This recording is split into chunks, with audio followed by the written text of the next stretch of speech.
Thanks for the cuppa. You're welcome. So tell me, how did your call go about the VAT? Oh yes. So she's got her sole trader business at the moment, and she's fast approaching the VAT threshold. But she didn't know whether she needed to register until she actually got to that threshold, that £85,000. Okay, so how did you identify that she had got to that point? Well, she knew what her turnover was, Okay. so she's around 70,000 at the moment. So she's getting close to that VAT threshold. But actually, there's a couple of things she could do. If she is business to business, which she wasn't, but I'll give you the example. Business to business, then you could register straight away, because the businesses you're serving are probably also VAT registered, and therefore they can claim the VAT back. Right. But it enables you to reduce your costs, because you can claim the VAT against your costs. Okay.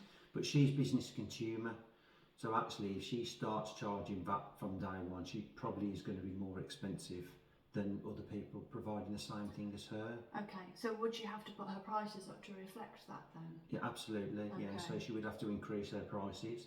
Okay. She doesn't necessarily have to, but she would obviously lose the VAT element of her current price if she didn't put her prices up, so she would need to. Okay. But there's a way around it. She's got until she reaches that 85,000 before she has to register.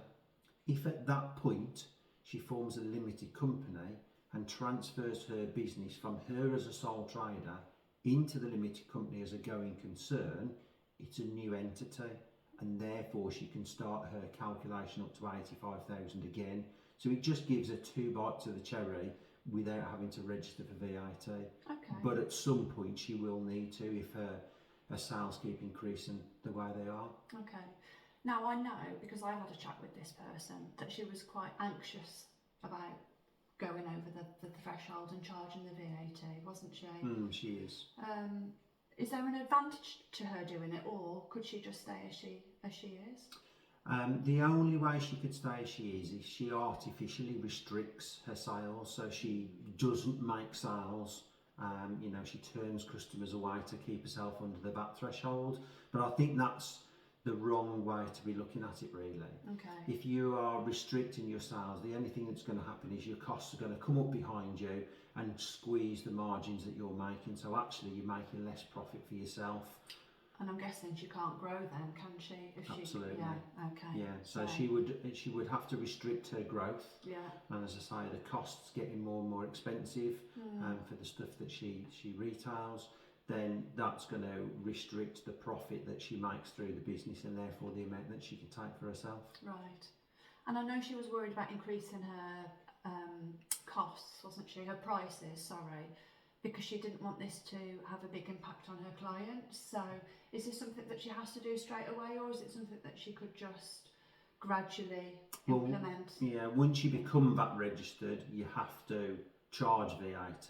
Right. So if she's selling something for £100 now, she would have to put 20% VAT on it to become £120. Alternatively, if she leaves a price at £100, a portion of that £100 is VAT. So actually, instead of her making 100, she's only going to make around £83. So now she's £17 worse off. Okay. So really she just needs to increase that price. But I get what you're saying. She could put 10% on now, and £110 would include the VAT. So she'd probably make around about £95 now.